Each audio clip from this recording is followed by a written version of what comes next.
एक बार high level के एक जज की गाड़ी सुनसान रास्ते में रात के समय ख़राब हो गई। जज ने गाड़ी से उतर कर देखा तो पास में एक घर दिखाई दिया। जज उस घर के दरवाजे पर दस्तक देता है। घर के अंदर से एक महिला निकली। महिला, जी क्या काम है? जज, जी मैं हाई कोर्ट का जज और मेरी गाड़ी ख़राब हो गई, यहाँ कोई मैकेनिक मिल सकता?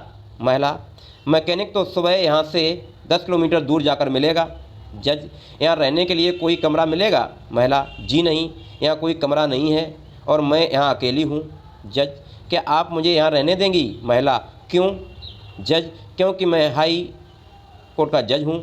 महिला, लेकिन मेरे पास तो एक ही कमरा है। जज, तो क्या हुआ? मैं हाई कोर्ट का जज हूँ। महिला, लेकिन मेरे पास तो एक ही हेड है। जज, तो क्या हुआ? मैं हाई कोर्ट का जज हूँ। महिला मान जाती है और दोनों एक ही हेड पर एक दूसरे की तरफ पीट करके सो जाते हैं। सुबह जब जज उठता है तो महिला उस वक्त दाना डाल रही होती है मुर्गियों को। जज पूछता है, कितनी मुर्गियाँ पाली हैं आपने? महिला, जी 20 मुर्गियाँ और 30 मुर्गा। जज हैरत से पूछता है, 20 मुर्गियों के लिए 30 मुर्गे?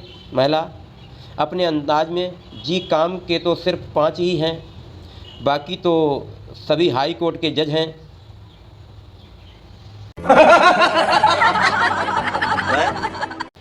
एक आदमी बोट से कहीं जा रहा था। अचानक ज़ोर से हवा चली और उसकी बोट पलट गई। उसे तैरना नहीं आता था।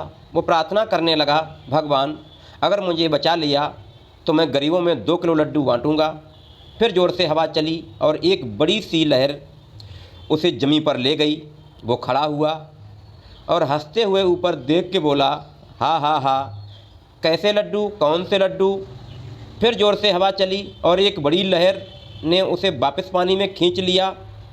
वो फिर चिल्ला के बोला, मतलब मैं पूछ रहा था बेसन के या बूंदी के, कौन से लड्डू?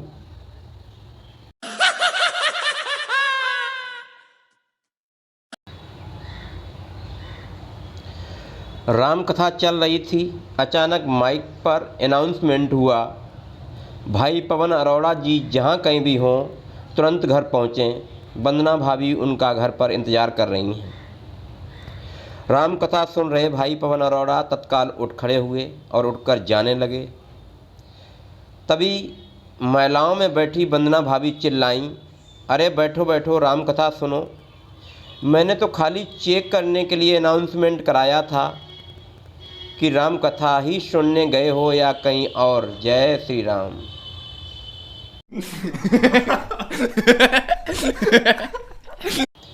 8वीं क्लास में जब उससे प्रपोज किया तो उसने कहा, मुझे अपना कैरियर बनाना है, मेरे कुछ सपने हैं जो पूरे करने हैं।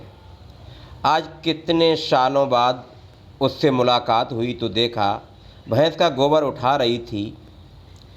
कसम से आंखें भर आईं, क्या कैरियर चुना है उसने। बीबी, सुनो जी, आज ऑफिस से जल्दी आ जाना, मूवी देखने चलेंगे। पति, नहीं आया तो? बीवी, अगर टाइम से आए तो बीजेपी के चुनाव चिन्ह से स्वागत करूंगी और देर करी तो फिर कांग्रेस के चुनाव चिन्ह से, और ज़्यादा देर करी तो फिर केजरीवाल का चुनाव चिन्ह दरवाजे के पीछे रखा है, ध्यान रहे।